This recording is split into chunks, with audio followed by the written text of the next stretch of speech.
How's it going, everyone? Today we're learning the South African accent. We're going to start with resonance. In standard American English, the resonance is in the middle of the mouth. But in the South African accent, it's back further, lower towards the throat.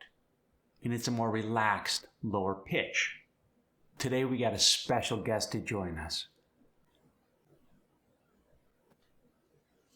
My friend Sipo. Let's talk vowels. We'll start with the short I, like sit and bit. In the South African accent, you get a schwa sound, which is lazier.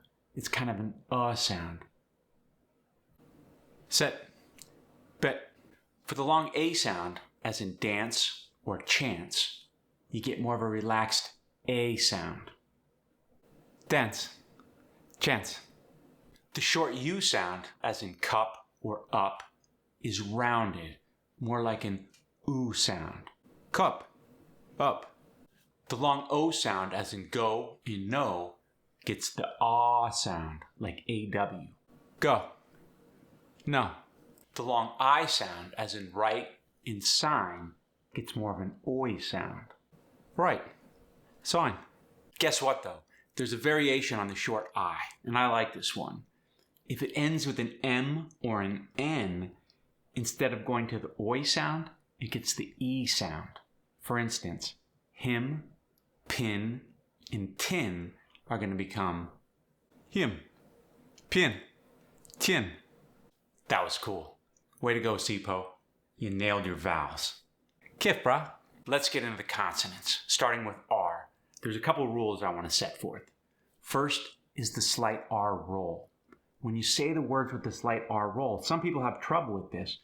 So when you're about to say it, just add an H just before the H sound, like it'll make sense in a second when you try it with the word river. River. Then there's the dropped R like you get with a British accent. For instance, car and river are going to be car, river. Next up, the T sound. A couple things here. First off, if the T is in the middle of the word, you get that glottal stop, like you do in the Scottish accent. For instance, water and better are going to become water, better. If the T's at the beginning or the end of the word, you get a strong T. Taxi, troubling, rent become taxis, troubling, rent.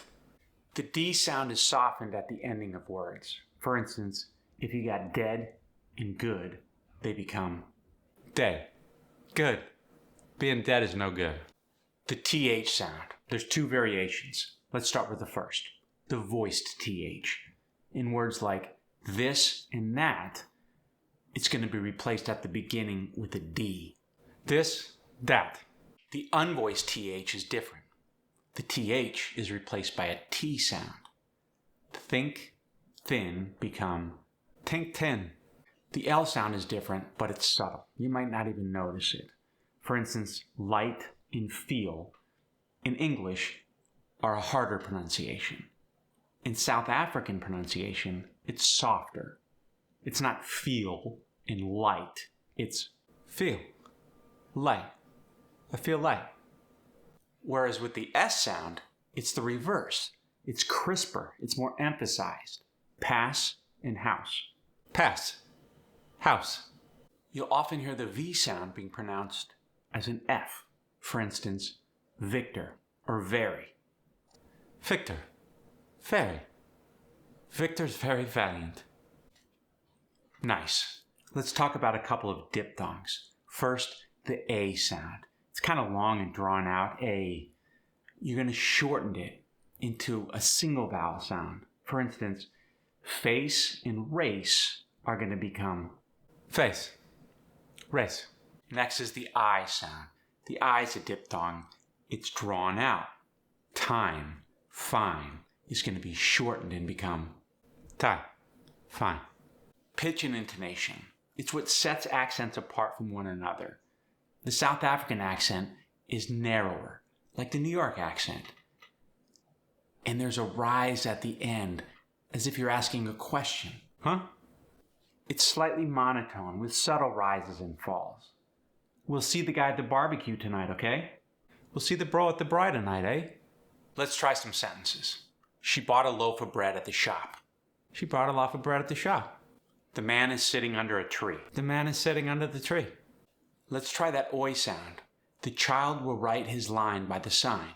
The child will write his line at the sign. The slight rolled R. Roses were red on the river road. Roses were red at the river road. The strong T at the end of words. He missed the last spot on the list. He missed the last spot on the list. The hard T at the beginning of the word. 10 taxis turned toward the town. 10 taxis turned toward the town. Let's try the flattened A diphthong. They stayed at the place for a day. They stayed at the place for a day. The non-rhotic R. The farmer's daughter fed the bird. The farmer's daughter fed the bird. Now, here's some fun South African phrases you can use when you're speaking with your South African accent. How's it going becomes, how's it? Pickup truck. Bakkie. I'll drive to bakkie. Sidewalk. Pavement. Is that the exit? The way out. Here's one for you. South Africans will often say just now when they're talking about the past or the future. For instance, she'll be here soon. She'll be here just now. There you go. You're now equipped. You got the fundamentals and you got some words. Now go out there and practice that South African accent. Share a video with someone you think it'll help. Leave a comment with what we missed. I love you.